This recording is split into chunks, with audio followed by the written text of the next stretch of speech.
No.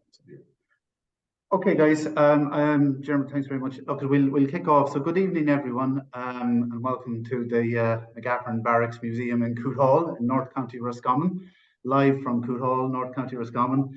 So, my name is Morris Gannon, and I'm chairperson of the local voluntary group who operate this wonderful project, I have to say. So we'd like to welcome Professor Diarmaid Ferriter and Tom Inglis to the event. Tom, some of you have logged in already and we're listening to Diarmaid and Tom having a conversation there beforehand. I have two more sentences. I won't keep you, trust me. But basically, the McGahern Barracks webinar series, it's moving from strength to strength, and we certainly will have more presentations in the coming months, and we're looking forward to those as well as looking forward to tonight. One final point, just as mentioned, this is a fantastic project. It's operated on a voluntary basis. If you would like to help us with ongoing running costs, there is a donate button. It's on our homepage at mcgahernbarracks.ie. Please do feel free. It would be most welcome just to help us with the ongoing operating costs. And please come and visit us sometime. We'd be delighted to have you. And I'm going to pass over to Tom. Enjoy the event, and thank you. Okay, just to kind of if you have a question, the best thing to do is to put this into the chat room. So if you type in a question, while Diarmaid is giving his talk, then I look through the questions at the end, and we obviously won't be able to get to them all, but it's rather than trying to go to people and the time that would take to get them onto mic and onto video is just difficult. So we found in the past the best way to do it is to put your questions into the chat room. And just to say that we are recording this. If you have a problem with that, then I suggest you might leave. The other one is we will finish at 9. It's one of those things we decided that from the beginning. So Diarmaid will talk. It's very informal. It's not formal presentations, and the reason for that is just to make it more, if you like, accessible and less academic and scholarly and more attractive to a general audience. Delighted, absolutely delighted to have Diarmaid. I've known Diarmaid for many years, and one of his great achievements, obviously, is a prolific writer and broadcaster and journalist. But one of the things that marked Diarmaid out for me from the beginning was that he was the first Irish historian to make use of novels. Now, we might come to that later. That broke a mold. In historiography, there's a kind of a debate as to whether, but Diarmaid went for it. And at the end of his first major book, he had other books, The Transformation of Ireland, he wrote, it comes to the end, he said, John McGahern remained Prince during this period of the 20th century, remained Prince of Irish novelists, producing the most impressive body of work in the latter part of the century, charting the fortunes of family and rural life and the timeless themes of land, family, and human dilemma. We might come back to that human dilemma then. But it's that he has, in his writings, regularly made use, not only in his column, but elsewhere, has regularly made use of McGahern. So that's a particular privilege to have you here this evening, Diarmaid. So over to you. Thanks so much, Tom. It's an absolute delight and pleasure to be here. I really appreciated the invitation. And I want to thank you, Anne Morris, in particular, because I'm conscious of all the voluntary effort that goes into the project. And it's a brilliant addition. I think not just locally, but nationally as well. And I want to thank everyone who's tuning in as well, because I know you all appreciate the effort that goes in to what this is all about. And as Tom said, this is very informal. I'm not going to deliver you a polished academic script. I really just want to offer you some reflections on this theme of McGahern and the historian. And it is very personal. I'm glad, Tom, you mentioned there that I had finished my book, The Transformation of Ireland, by invoking John McGahern, suggesting that his work was both a celebration of Ireland's distinctiveness, but also a mirror maybe to many of its shortcomings. And that is what makes him such an intriguing and interesting character for me, and why his work is so powerful. I could, of course, and should really start also by emphasizing that McGahern wouldn't approve of this lecture at all, because he wasn't keen on the idea of there being a clear distinction between the present and the past, and he was quite skeptical about the job of the historian in some ways. And I think in a way he shared the view of William Faulkner, that the past is not the past at all, that the past hasn't even passed, and that it's still with us always. And McGahern enunciated that idea in different ways over the years, both through his work and in interviews he gave. And I got, of course, the point he was making. But at the same time, it's very tempting to invoke McGahern's name in relation to the Irish historical experience and our trajectory. And that sense, I suppose, that he and his work represented a kind of an elegy for an Ireland that was vanishing, and many aspects of it have vanished now. But at the same time, there's a real edge and spikiness to an awful lot of the work when it comes to some of the dominant themes and controversial themes of modern Irish history, which is why I found his work so valuable. There is that sense, particularly as articulated through some of his characters, that the past and the present are all the same, that as many people have alluded to, this is about life lived quietly. It's not about making big dramatic historical statements, and it's not about pushing a particular agenda when it comes to ideological positioning. And that is why he tends to communicate this idea that the past and the present really are merged. It's interesting to look at his interest in what he referred to as emotional truth and accuracy at the same time. And this is where it might get tricky, as Tom was alluding to, for the historian, when you're reading novels. What's truth? What's accurate? What license is taken, particularly in relation to McGahern's approach? And there's nothing, of course, straightforward about that. But I would say that I became very conscious as a young historian in the 1990s of the lack of humanity and emotion in the writing of Irish history. I remember when the popular history magazine History Ireland started publishing, I think it was 1993, they interviewed the veteran historian of Ulster, A.T.Q. Stewart, and he made the point that historians' views, as he saw it, had become too narrow, that there wasn't enough humanity in their writing, and that their frame of reference was far too narrow. And I think there's a lot of truth in that. John McGahern also had an encounter with the great historian J.C. Beckett, who had written a sweeping history of modern Ireland. And, Beckett quite impishly suggested, well, all those books, all my history books, they're all prejudiced. And, McGahern would have made the point that there's no such thing as true history, and there isn't any such thing as true history. Each person has a version, and as McGahern put it, they're all coming from somewhere, and we are all coming from somewhere. And McGahern was coming from somewhere as well, but he was very interested in lives that were not recorded. And this, to me, is a very important point. One of the most interesting essays he wrote was an introduction to the photographs, the Leitrim photographs of Leland Duncan. And he wrote about the characters who were represented in those photographs. And for them, the important thing was the moment and the day. This was, again, about life that was being lived quietly. There's no record of these people other than those photographs, as he put it. Their presence is kind of scattered in the air that we now breathe. Their presence is scattered over the mountains. And you do have that interest he had in those lives, those ordinary lives that were being captured. And he's trying to read into the photographs what emotion is going on and what they might represent in relation to those ordinary lives lived in an ordinary way.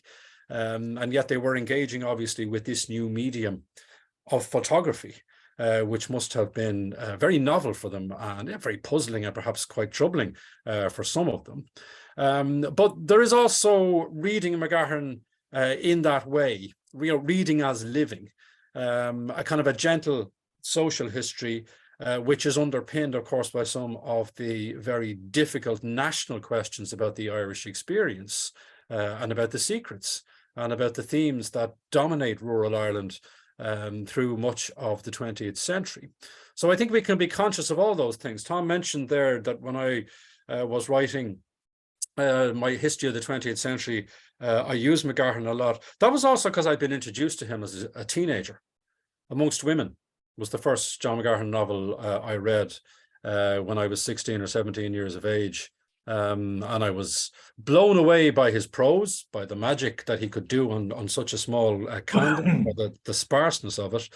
But I also felt it was very valuable for, during that period, that decade, the 1990s, there followed a whole series of memoirs, particularly memoirs of Irish childhood. And myself and the archivist Katrina Crowe often spoke about these memoirs and what they represented. And as people who had been immersed in archives and were still immersed in an archive that perhaps could tell us what happened, a lot of these books were telling us what it felt like. And again, they were all coming from somewhere. And for me, McGahern's work was very valuable too, because it was partly about what it felt like. And that sense that you can have a parallel stream of writing about real lives, about ordinary lives, about quiet lives, about troubled lives, alongside the official documented record of what happened. Because an awful lot of us are working with elite sources, with sources that are generated as a result of governance or legislative work or the work of civil servants, all very valuable and very interesting, but it's a very different kind of experience of history and of experience of documentation. And I also was interested in the voice of McGahern's father, or Michael Moran as he is in Amongst Women. This question, what was it all for? What was the struggle for independence for? What did we do with our independence? Was Ireland a place that could be considered a success arising out of the revolutionary dispensation? What had gone wrong? And Michael Moran is very embittered, of course, as McGahern's own father was, about a few of our own top Johnnies in positions of power instead of the English Johnnies. Half of my family in England. He speaks bitterly, obviously, about emigration, and the tricolour that covers the coffin of Michael Moran is faded, you know, and that carries a very heavy symbolism. You know, had that dream faded, had the potency gone out of that Republican ideal, there are a lot of those national questions you can ask and read through John McGahern.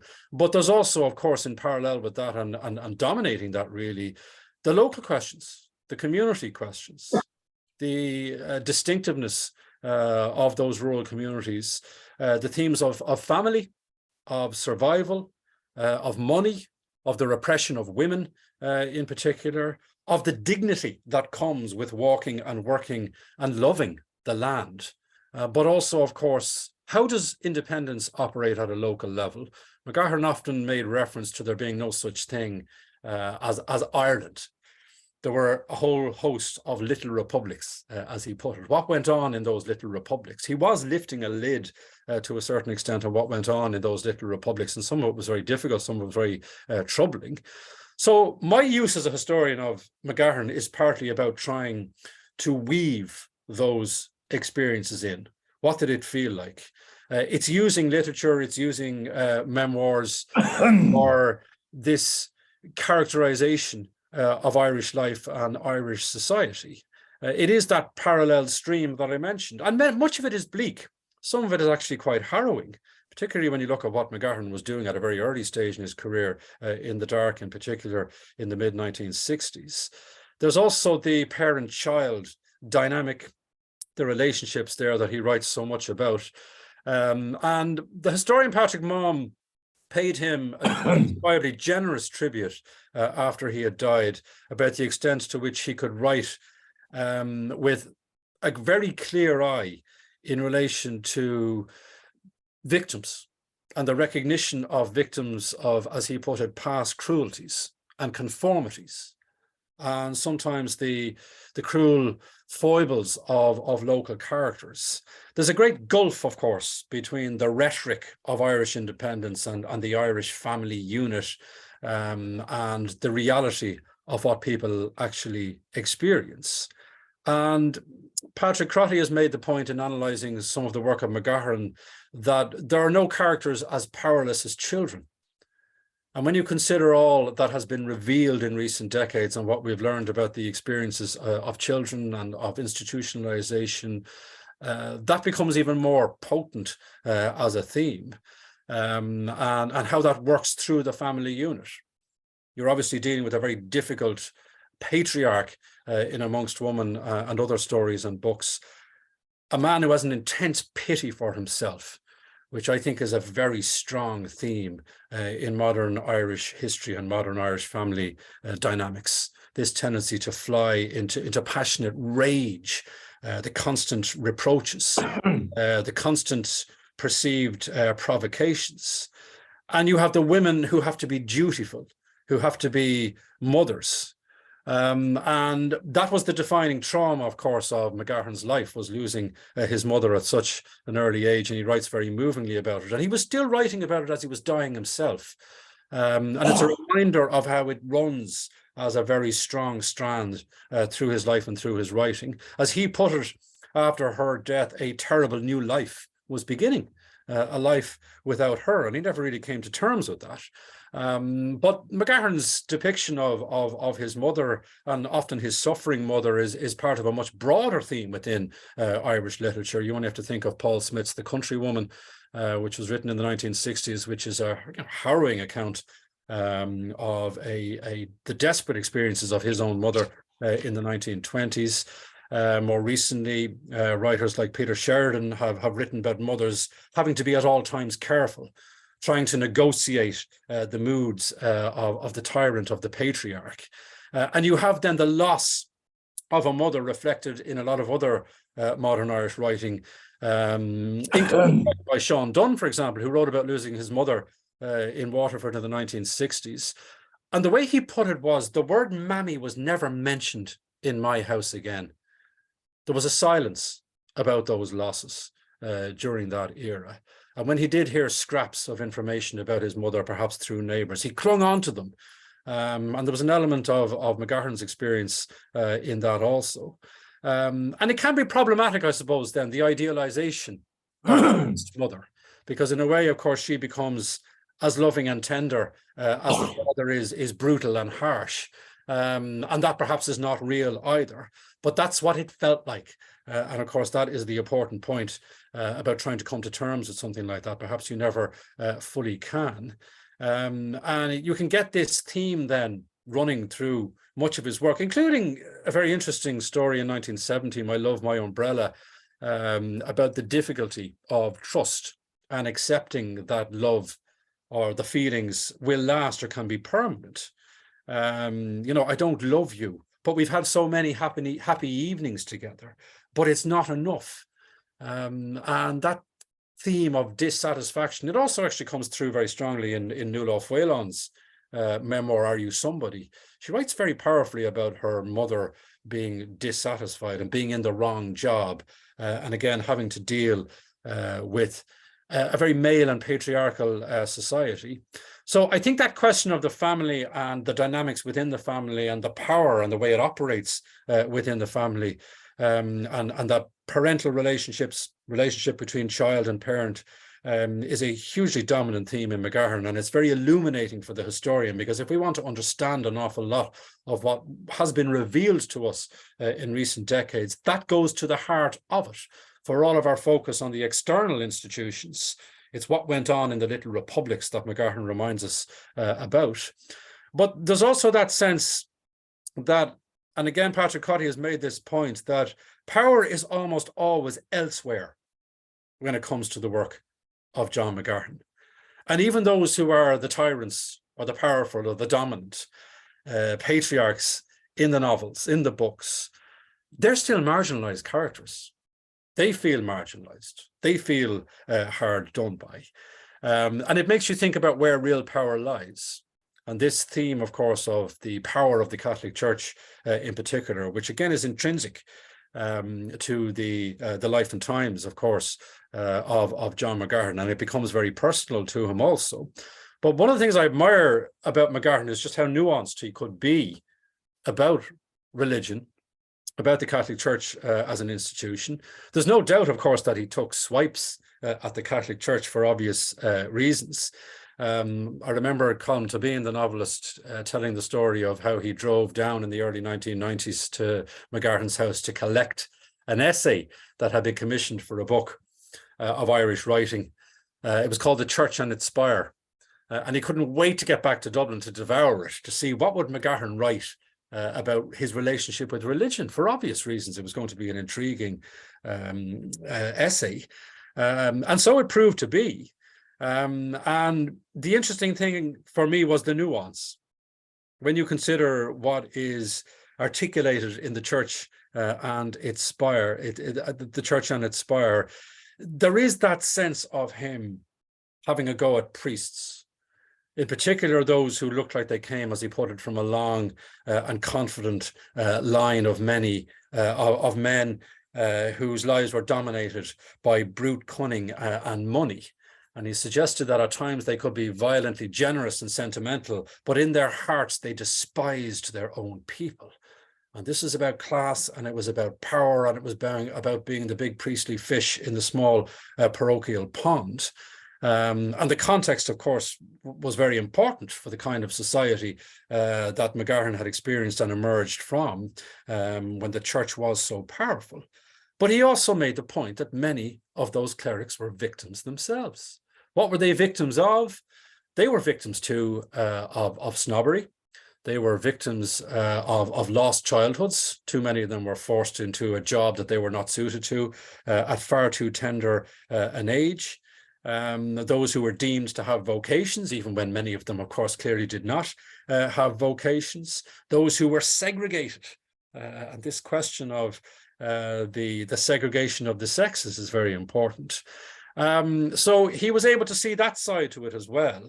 And as he put it, he did get solace from the church, from his religion, looking back to his time as an altar boy, the solace that you got from what he described as the authoritarian certainties in relation to religion. But he was also well aware of the Irish approach to devotion. Don't be fooled by the pews being packed. Don't be fooled by the pillars of the community, making sure, like his father, that they were very visible at the front of the church. And he explores this as well in various books, including, of course, That They May Face the Rising Sun, whereas he puts it, most people get on with their sensible pagan lives as they had done for centuries, despite being pillars, devout pillars, it seems, of the community. And you can see James Ian Rutledge, talking about going to mass to see all the other hypocrites, because you wouldn't want to miss that. And he wrote quite entertainingly too about the visiting redemptorists, the terrifying parish missions, which other writers had reflected on as well. Think of Austin Clarke, for example, in the collection Ancient Lights, which caused such a stir from the young poet in the middle of the 1950s, where he suggested lovers will find for themselves all that the clergy banishes from the mind. People can find the church's suffocating presence, but they can also, of course, find their own solutions. Patrick Kavanagh, the poet, also wrote about this in Terry Flynn, those redemptorists who were such experts in the sex sins, as he put it. But the way McGahern wrote about them was that they weren't taken as seriously as they might have believed. The way he wrote about them was that they were evaluated as performers, that they were there to raise the hair on the backs of your head, but that poorer performers were regarded as watery. And there was that sense of them being treated almost as comic characters. But as he pointed out, that's not to suggest that they didn't have a terrifying influence on some people. So he wasn't downplaying that. But he was, I suppose, attempting a more nuanced picture of religion.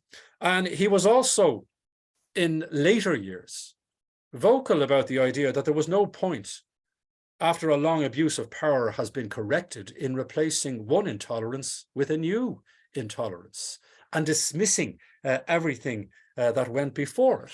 And this is a crucial point for a historian particularly. And the way he put that was that you don't look back in judgment in the light of your own day. And it's one of the messages we constantly have to impart to history students when they embark on their history studies, that, you know, what constitutes the values of the early 21st century, they're not the values of the early 20th century or the mid 20th century. And we need to appreciate the context in relation to that. So he was aware, I suppose, of the extent to which the discourse had narrowed in relation to religion and his influence. And that obviously was not in any way to try and diminish or belittle the sufferings or the abuse of power, but to see it in the round, if that was possible, and to see the humans who populated the church at different levels. He was also, interestingly, from my perspective, nuanced about the 1950s, because one of the dominant themes of historiography of 20th century Ireland is the difficult 1950s. And the survey histories of Ireland in relation to the 1950s are littered with gloomy language. That sense of drift, of emigration, of failure of the state. And McGahern found a liberation in Dublin in the 1950s, which is at odds with that image of the dour 1950s. He wrote about the ease with which he could find a seat in the National Library and the pleasure of that, of going to plays by Chekhov or Tennessee Williams in the Gate Theatre, of rummaging through the stalls of the second-hand bookshops, of that sense of there being considerable cultural vibrancy, which there was, along, of course, with considerable poverty. And it chimes with the work of Brian Fallon, who wrote a book called The Age of Innocence, in which he questioned again the dominant image of the 1950s as a cultural wasteland. But there's also then, for the historian, McGahern's association with censorship. McGahern will always be associated with the history of censorship in 20th century Ireland. And again, this is connected to many of the other themes that I've mentioned in relation to power, and the abuse of power, and the preoccupation in particular with sexual morality. But it's also about McGahern's content, the content of his novels and his stories, but also that sense of the banning of the dark in 1965 being a turning point, that this became the last big celebrity case of censorship during that era. Now, there was a broader context there, of course, for a power play that was going on behind the scenes between church and state when it came to their zealousness around censorship and who was seen to be making the running when it came to censorship. But what's interesting in the 1960s is what changes as a result of the banning of the dark. Now, McGahern had a tendency to downplay the impact that this had on him personally when he gave interviews about it at a later stage. He said in quite an understated way that it was quite a social disgrace. It was devastating, and it devastated him, and it had a huge impact on him and indeed his family. And he wasn't the first Irish novelist to experience that humiliation and disgrace. Sean O'Faolain wrote quite movingly about what had happened to him when Midsummer Night's Madness was censored in the 1930s. But there was, in the 1960s, a different context. It became an embarrassment. It became a cause around which much opposition mobilized. And in that sense, it was very much a turning point. And it's another reason why John McGahern is so important to illuminate the history of that period. He didn't contest the censorship. He wasn't going to get involved in a campaign against it. And again, he spoke with much humor about the encounter that he had with DJ Kelleher, who was the General Secretary of the INTO at the time. And of course, the INTO did not support McGahern. DJ Kelleher, as he recalled, fortified himself with whiskey before his encounter with John McGahern and suggested if it had just been the old book, maybe they could have done something for him. But in going off on marrying a foreign woman, this was his wife, Anna from Finland, he had made himself a hopeless case altogether. And why did he have to go off and do that, was the supplementary question, when there were thousands of Irish women with their tongues hanging out for a man. And McGahern, of course, added wryly that not too many of those tongues were pointing in his direction. And he made light of that encounter, but it was very revealing about power networks, what was going on in the Archbishop's Palace in Drumcondra, McGahern's loss of his livelihood, the shame that came with it, the dislocation that came with it, but also a minister who had the courage to change things arising out of this case. And that was Brian Lenihan, a young Brian Lenihan, who did not show any of the kind of deference that his predecessor, Charles Haughey, had shown towards John Charles McQuaid. And he was quite adamant, Brian Lenihan, that what constituted indecent and obscene had changed significantly in recent times, and that it was time for thousands of these books that had been banned to be unbanned. So in that sense, John McGahern was one of the midwives for this new post-1967 regime with that new legislation, the censorship legislation in 1967. But of course, we also have to be conscious of what was found to be so objectionable in the dark. And that links us into this broader theme then of abuse. Some have written very strong pieces about reading McGahern in light of particular reports about institutionalization, about clerical sexual abuse. Reading McGahern in light of the Murphy report, for example, was an article written by Peter Guy. And when you go back now, you can find lines in the dark that resonate so strongly with the testimony that has been given to so many commissions of inquiry. You wanted to curse or wrench yourself free, but you had to lie stiff as a board. McGahern wrote about this sexual abuse in 1965. You also have the assertion in that book that children are merely pawns when it comes to the games of their superiors and the desires of those who are in charge of them, who are controlling them. And there were a lot of reflections when McGahern died on that light he was shining on those dark forces within the church, within families. What right had his father, as he wrote it, to come and lie in the bed with him? And the insinuations that are there. This isn't always very explicit, at times though it is explicit, but it was that kind of content, of course, which was so difficult for people to digest, to accept. And even at the time the Dark was published in 1965, the Irish Independent suggested that the novel was unreal because it wasn't an accurate depiction of provincial life in Ireland at that time. And that reminded me of Tom Murphy, the playwright Tom Murphy, who, when he presented his play A Whistle in the Dark in the late 1950s to the Abbey Theatre, was rejected on the grounds that people that he depicted in the play did not exist in Ireland. And it caused quite a stir when it was staged across the water. So there was a broader context there to the truths that were being denied. And that sense of holding a mirror to Irish society, of course, could be an assertion that you could make about McGahern, but he didn't see his role as holding a mirror to Irish society. He wanted to look after the words. He had to write about what he had to write about. And these were the themes that he had to write about, but he didn't see himself obviously as a crusader or an agitator. The interesting thing about the Dark, of course, is that constant conflict that's going on. Guilt that arises from the suffocation that is being experienced and the dominance of the idea of a life in God. And as he put it, you have a life in God or the world, the flesh and the devil.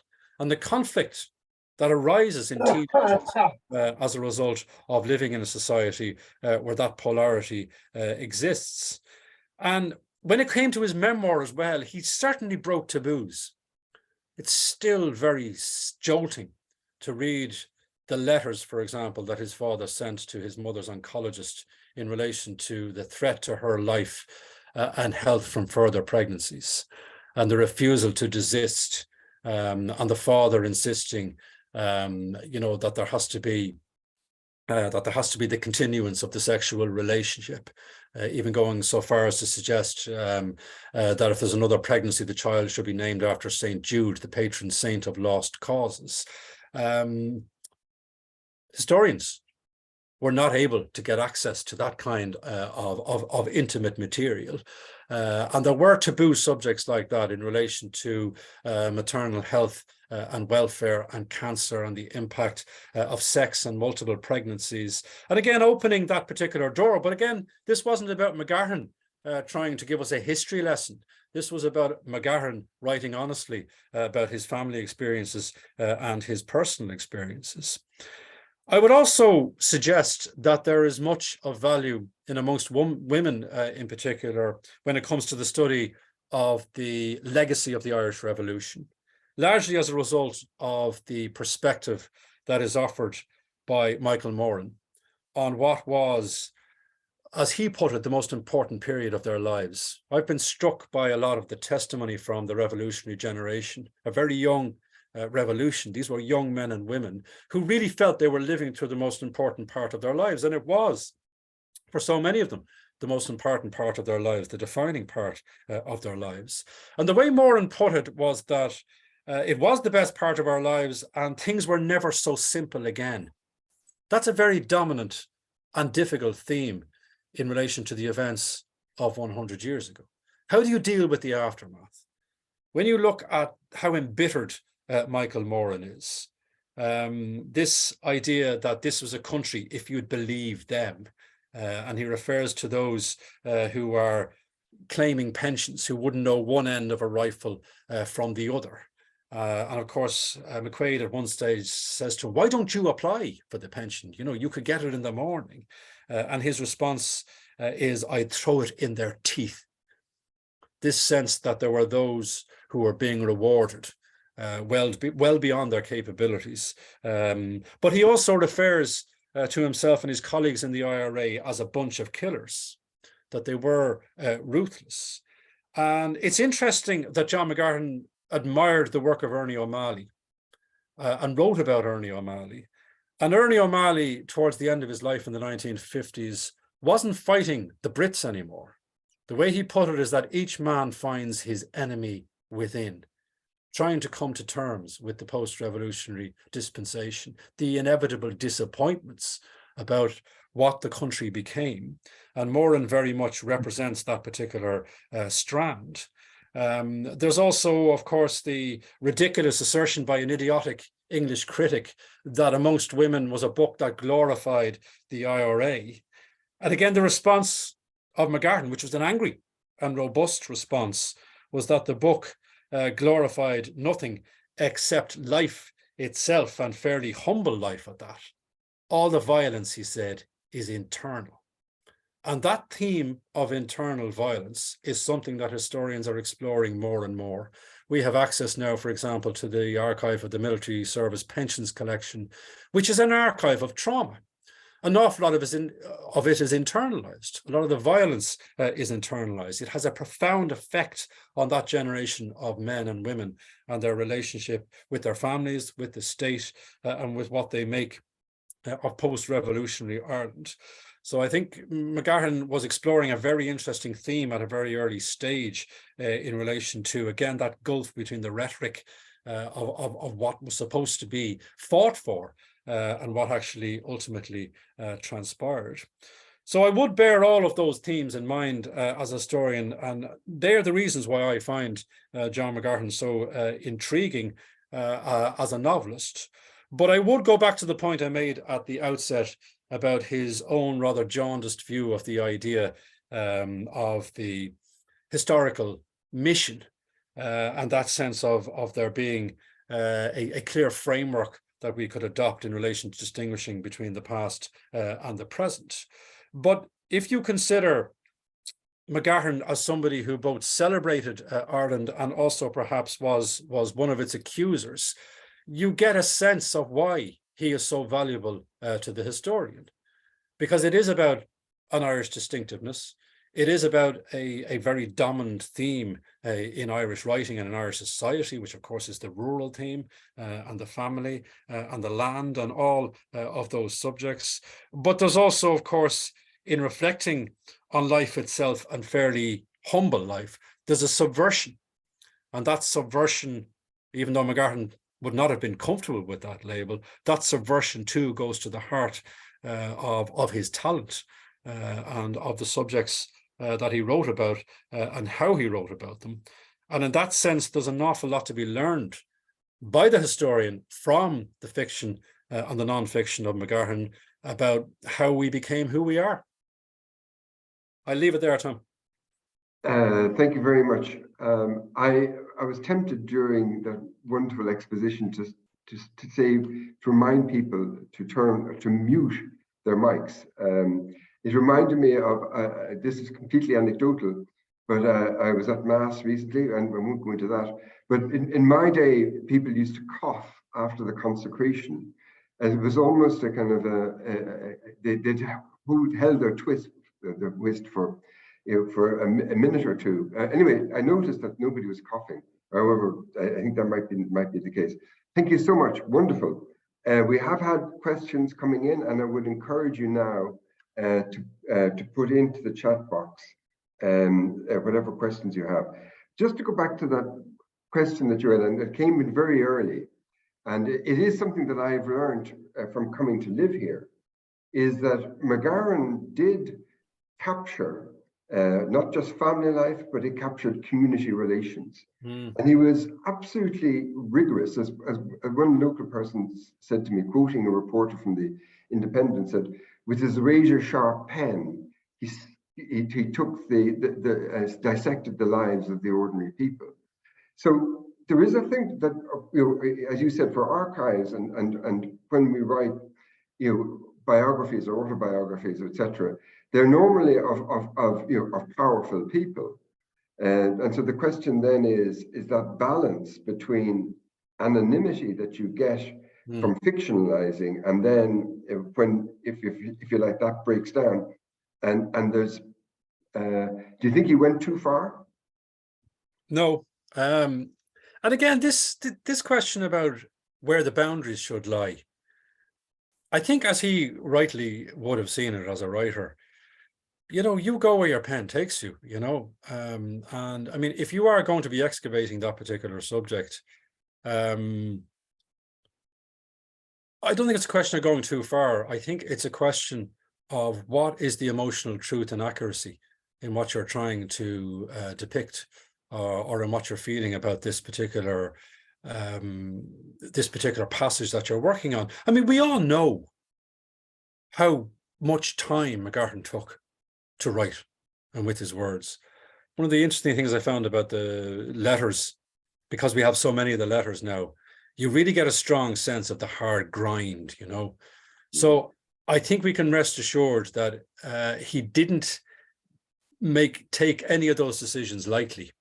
And, I don't think it's a question for us or for me to decide that he went too far. I don't think so at all, Yeah. Is that what you're asking me, Tom? Well, yes. It's when I came down here to live in Cootall, the village is divided into four segments. There's Fianna Fáil, Fianna Gael, and there's pro and anti McGahern. And I think it's as you said, it's an unfortunate but necessary legacy that we get told the truth. Yeah. We make excuses not to tell the truth so often, and that goes back to something which I thought myself. You just mentioned power networks, and one of the things that you realize, or he realized, that there was this way of doing business in Ireland, and that there was not just Catholic. It wasn't. We know it from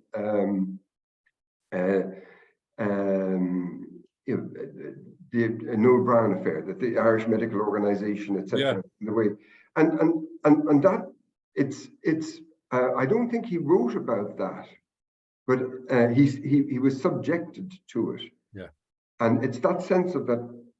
Ireland is really just one big club. Yeah. No, and he would have been quite acerbic about that in private as well. There's he wrote an interesting foreword to the collective political columns of Dick Walsh, who you remember used to write on politics for the Irish Times, and he used to great chats with Dick Walsh and shared with him a lot of the disgust about the hypocrisies, both at local and political level, local and national level when it came to politics, and the way in which business was done in Ireland, and who knew who, and how you got things done. And you're right about the networks that you're talking about there. But at the same time, it's not about canonizing McGahern. McGahern could be very difficult and could be quite nasty as well. It wasn't from the ground, he licked it. And I mean, this is the important point about why he was able to write so powerfully, I suppose, about the themes that you're talking about, is because he was of that. He was of that Ireland. Now, he had something special, obviously, and was extraordinarily gifted. And yet he's very much drawn back towards the life that you're talking about, and all that comes with it. And some of the stuff that comes with that, like everywhere, can be nasty. And even when I got uncomfortable reading certain parts of his memoir, because I didn't like the way he wrote about his sisters. I remember him saying that he says in one of his letters that his family were fairly happy with the memoir. Like, you can read a lot into that. It's a real dilemma, I think, for a novelist when they are writing. Now, he would have disputed the idea that he was, writing directly. But when it came to the memoir, he was writing directly about family and that. And, it's what has been referred to by others who are using family material to generate their output. There's an element of betrayal in it, as some would see it. They could argue that they have a mission, perhaps a duty. There's an onus on them as a writer to write, and that they need to do this. But that can make for very uncomfortable reading. And there can be, as we all know, there can be in a family of five different versions of the same event. And it's very complicated, and it brings you back to this idea that there isn't a truth. So even when we talk about McGahern writing about the truth of local communities, well, whose truth? Yeah, and again, it brings me back to where I suggested at the beginning that I've always thought that one of the problems with historiography is that there was this idea when I was growing up that there was always difficulty with the truth, but the official archives were the way that you got the most definitive, if you like, detached, objective truth. And that if you start going into letters, and very interesting questions has come in here, that that we get, as you said earlier, insight from letters but now, of course, letters and diaries are gone, and so getting access to what you call that emotional thing that McGahern absolutely captured. And if it wasn't for him, I don't know where we would be in terms of understanding. I think that's very true, and that's why I suppose McGahern will become even more important, I think, in the future, precisely for that reason. But even in relation to kind of official documentation, as close to the the objective truth that we can, that's not true either, you see, because an awful lot of the documents are generated by, supposing you're looking at documents that are generated at state level by civil servants, sure, they're carrying their own views and their own baggage and their own ideological dispositions, and there's no such thing as a pure document that isn't in some way in some way influenced by those things. Yeah, and one of the things that I think, and that you've written about, is that when it comes to understanding the trauma of migration, that it left its mark on so many people, so many. And obviously, Johnny in That They May Face the Rising Sun is the classic. But the divide between rural, urban, and people who migrate, and just if you could, because you've written about that, as you say that there's a problem for historians in writing a history of migration because it leaves aside that if you like the trauma it leaves for the migrant and for the host. Yeah, I mean, there was a terrific book written by David Fitzpatrick, the late David Fitzpatrick, who died a few years ago, called Oceans of Consolation from the 19th century immigrants, because, you know, he was able to get access to the letters that they were writing home. But, you know, you have to read those letters in a particular way, because it's the silences within the letters as well. And the determination on the part of the immigrants to insist that they're doing well and that there's nothing to worry about. And, you know, you have to read between the lines a lot of the time. But there's also that strong sense of dislocation, and also those who are left behind. Emigration is not just about those who leave, it's about those who are left behind. You know, and you could take an example of a particular family in the 1950s in the west of Ireland, where perhaps one brother goes and one stays behind. Both of them might feel that they've got the short straw, you know, when it comes to what that represents for them. But you're right, there is, you know, there are a lot of silences around emigration because it's just too difficult.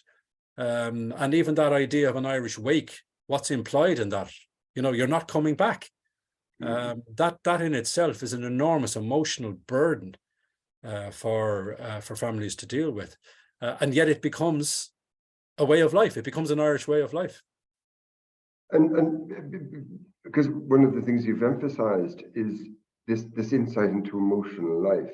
And when you were saying that about Fitzpatrick's Oceans of Consolation, yes, there is an element of them where it's exchange of news. Yeah, it's about practical thing. Yeah. And then you realize, well, there wasn't an ability, they didn't have the language to write about themselves as an emotional experience. Yeah.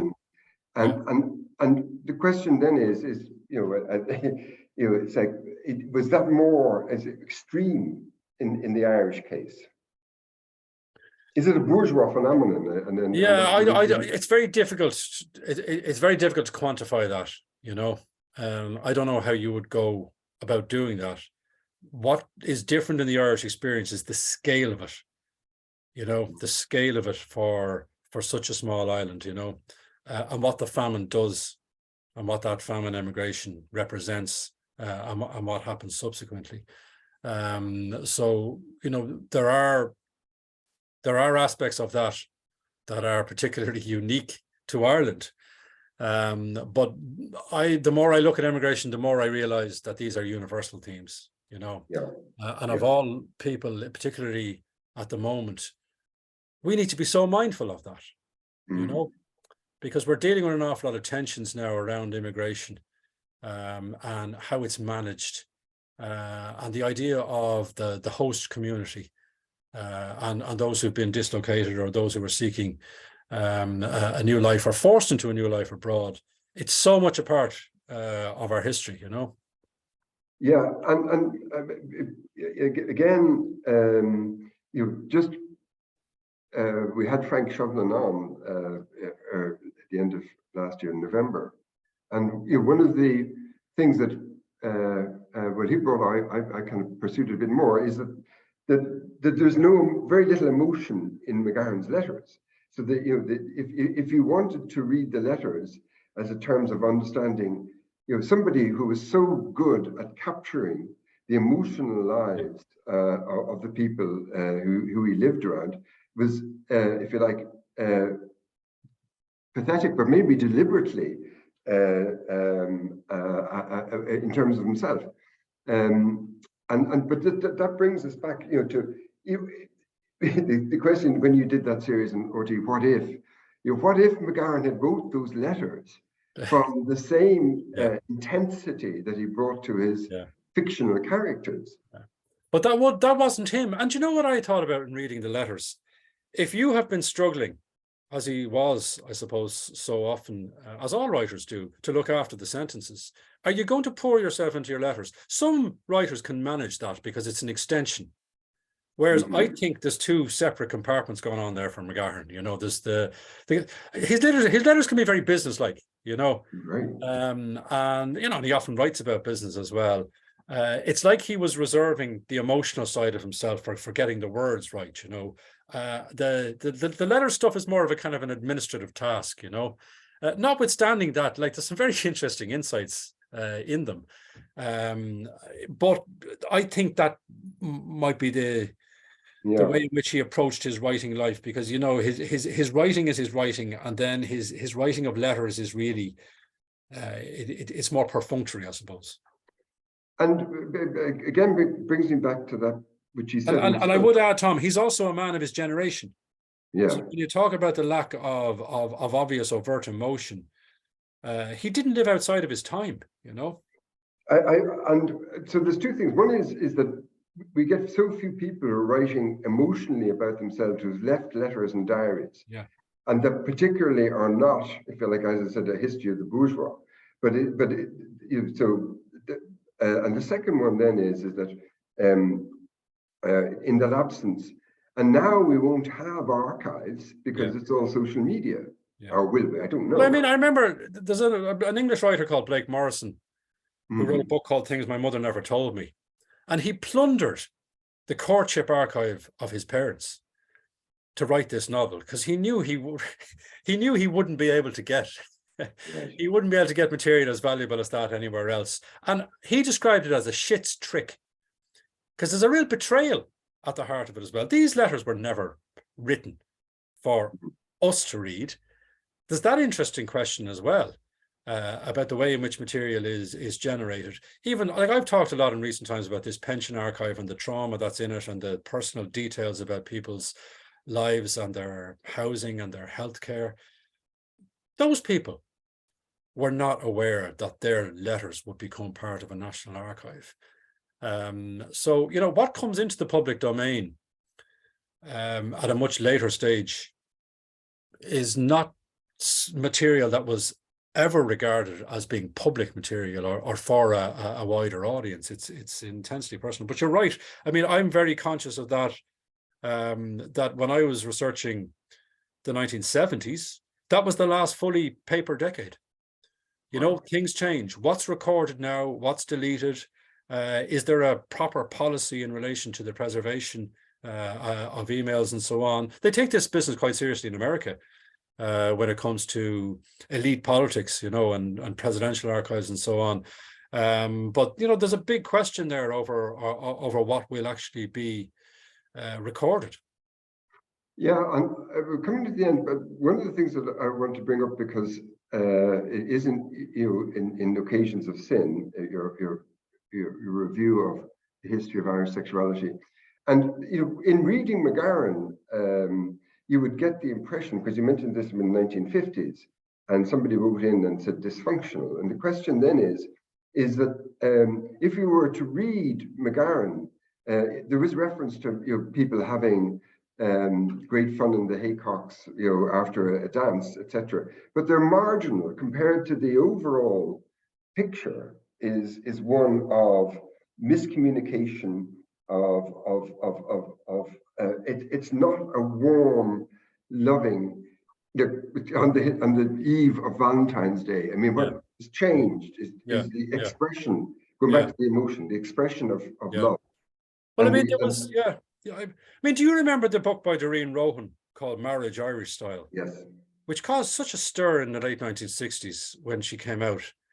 And when the book came out, and these were anonymous interviews with people kind of taking you into the interior of a marriage, you know, and she was interested, obviously, in their sex lives. And the way one of the respondents put it was, but whoever said you were supposed to enjoy sex? You know, and that's the way they were brought up. So they didn't associate sex with enjoyment or you know, with a shared intimacy or a pleasurable intimacy. It was about something you had to endure for a lot of them. Now, there may have been those who managed to overcome that. But, you know, if people are conditioned in a particular way, it's going to be very, very difficult. Okay, listen, absolutely fantastic. Thank you very much. We're going to have a word from our sponsor to finish, but I'd like to, on behalf of everybody else, it's wonderful, in a way, you know, wonderful responses, but just the level of engagement, the level of passion, as always, from you. It's just so wonderful. So it's been a great That's a pleasure. No, thank you very much. Okay. Jeremy, thank you so much. That was fantastic. Thank you, Tom. And loads of, actually, whilst I was listening to that, I was getting text messages from all around the world, believe it or not, about how great that event was. So thank you very much. We're going to finish at that. I just want to mention again, our project here in Coote Hall, it is voluntary driven. certainly on our homepage, McGahernBarracks.ie, we do have a donate button. If anyone would like to donate, we'd really appreciate it. And so without further ado, thank you, Tom, again, and thank you, Diarmaid. Thank you, everybody. Here you are.